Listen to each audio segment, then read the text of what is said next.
그놈의 술, 그놈의 여자. 결국 내 인생을 삼켜버렸습니다. 돈도, 가족도, 체면도 다 그놈의 술집에 바쳤습니다.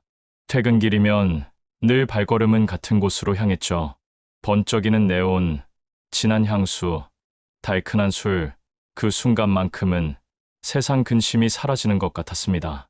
하지만 웃음 뒤에는 카드 명세서가 있었고 환호 뒤에는 텅 빈 집이 기다리고 있었죠.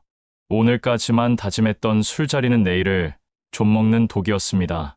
50대 중반이 된 지금 남은 건 후회와 빚뿐입니다. 그래서 오늘 제 이야기 아니 제 파멸의 기록을 꺼내놓으려 합니다. 저는 하루 종일 도면과 민원 사이에서 균열을 메우는 사람입니다. 작은 글자 하나, 수치 하나가 도시계획을 바꿉니다. 낮에 저는 정확했죠. 그러나 해가 지면 정확함은 가벼운 허세로 바뀌었습니다. 오늘 고생했으니 한 잔. 그 말 한마디가 제 인생을 조금씩 파먹었습니다. 처음엔 소맥 2잔이면 충분했습니다. 노래 몇 곡, 농담 몇 마디. 집에 들어가면 아내가 미지근한 보리차를 내줬고 저는 대충 샤워하고 다리를 주무르다 잠들었죠. 그게 삶의 균형이라고 믿었습니다. 어느 날 최주임이 말했습니다. 과장님, 진짜 스트레스 풀려면 제대로 가야죠. 그가 이끈 곳에는 미소와 향기, 말 잘하는 사람들이 있었습니다. 제 명함을 받는 손길, 공손한 인사, 과장님, 오늘은 제가 쏠게요 같은 밀착 멘트. 저는 묘한 인정욕을 느꼈습니다. 낮에는 민원인의 불평을 참으며 살아야 했기에 밤에 그 친절이 달았습니다. 달아서 위험했습니다. 라라는 제 취향을 기막히게 알고 있었습니다. 오늘은 노래 말고 얘기해요. 과장님, 표정이 좀 지쳐 보여서 제 사정을 듣고 고개를 끄덕이며 맞장구 치던 그 눈빛. 저는 나를 이해해주는 사람이라 착각했죠. 그리고 술은 더 비싸졌고 자리는 더 길어졌습니다. 첫 달, 카드 명세서는 놀랍지 않았습니다. 뭐, 이 정도야. 둘째 달, 다음 달에 줄이면 돼. 셋째 달, 아내가 의심하기 시작했습니다. 요즘 늦네. 저는 웃었습니다. 업무가 많아서 그러지. 정확히 말하면 저는 든든한 지갑을 가진 손님이었습니다. 그들은 저를 과장님이라 불렀고 저는 그 호칭이 주는 달콤함에 취해 있었습니다. 인생의 균열은 그때 이미 시작되고 있었지만 저는 보지 못했습니다. 네온사인 아래에서만 숨을 쉬는 법을 배워버렸거든요. 공무원 월급 크지 않습니다. 대신 안정적이죠.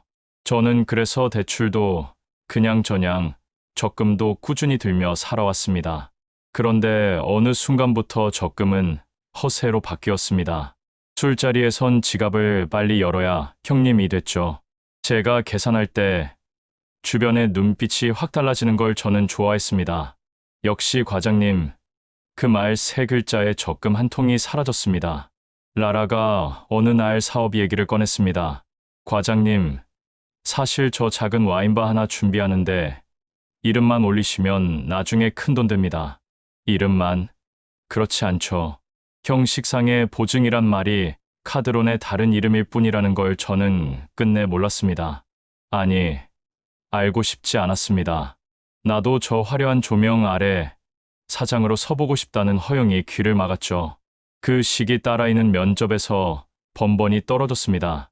아빠, 나 이번에도 탈락했어. 저는 무심하게 대답했습니다. 괜찮아. 다음에 붙겠지. 격려 대신 술자리가 떠올랐습니다. 라라에게 전화가 왔거든요. 과장님, 잠깐 들으실래요? 저는 딸아이의 한숨보다 그 달콤한 초대가 더 컸습니다. 집은 점점 말수가 줄었고 거실 공기는 냉동실 같았습니다. 넷째 달, 다섯째 달 명세서 숫자가 제 딸의 불합격 횟수와 비슷해졌습니다. 아내가 말했습니다. 카드값이 왜 이래요? 저는 서류를 획 접었습니다. 내가 알아서 해. 그 말투가 제 결혼 생활에 마지막 균열을 냈다는 걸 그땐 몰랐습니다. 아니, 알고도 외면했죠. 왜냐하면 밤에 저에게는 응원과 환호가 있었으니까요. 낮에 저는 지적과 민원을 받았고, 밤에 저는 박수를 받았습니다. 제가 어느 쪽을 선택했겠습니까? 은행은 신속했습니다. 공무원 급여, 이체 계좌, 장기 근속, 신용도 양호, 서류 봉투 위에 붙은 스티커만 봐도 승인이 보였습니다. 이자 부담 크지 않습니다. 유연하게 조정 가능합니다. 창구 직원의 미소는 따뜻했죠. 하지만 그 미소 뒤에 있는 연체 이자율은 칼날처럼 서 있었습니다. 와인바. 오픈은 했습니다. 주말에는 좀 북적였습니다. 그러나 월요일부터 목요일까지는 의자가 손님이었습니다. 라라는 곧 뜰 거예요라며 저를 달랬죠. 임대료, 인건비, 원가 저는 수치에 약하지 않았습니다.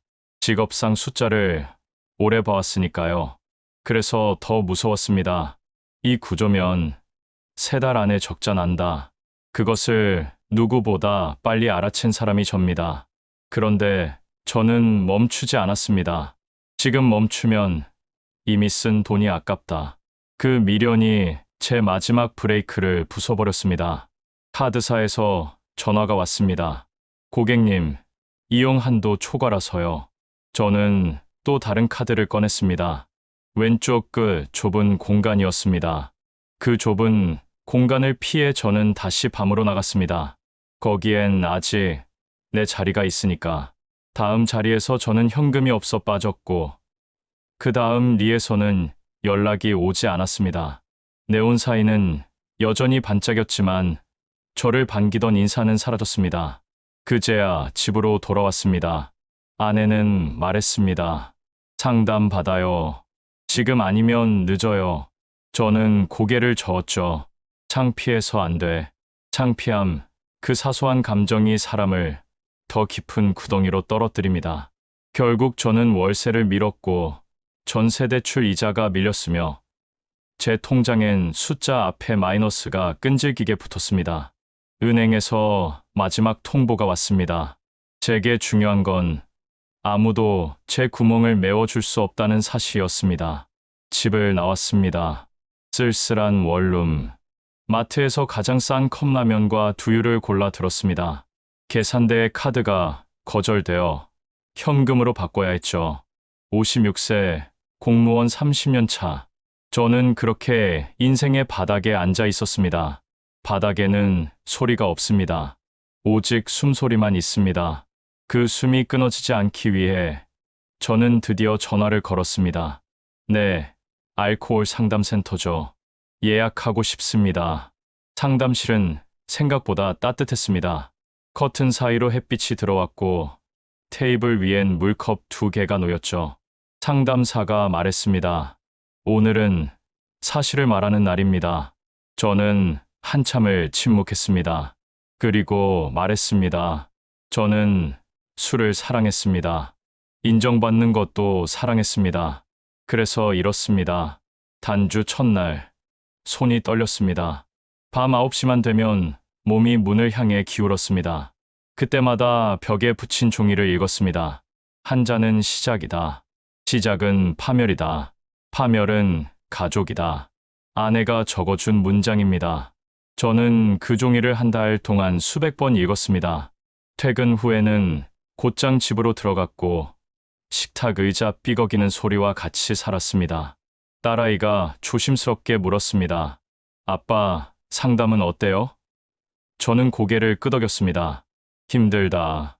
그런데 살겠다. 그 짧은 대화가 오랜만에 가족이었습니다. 와인바는 결국 문을 닫았습니다. 보증인으로 남은 저는 빈 목록을 품에 안았습니다. 변제 계획을 세웠고 알바를 알아봤습니다. 새벽에 빵을 나르고 주말엔 물류창고에서 상자를 옮겼습니다. 땀은 다시 현실과 연결해줬습니다. 그 무게를 견디며 저는 비로소 몸이 허용에서 빠져나오는 걸 느꼈습니다. 여러분, 여기서부터가 반전입니다.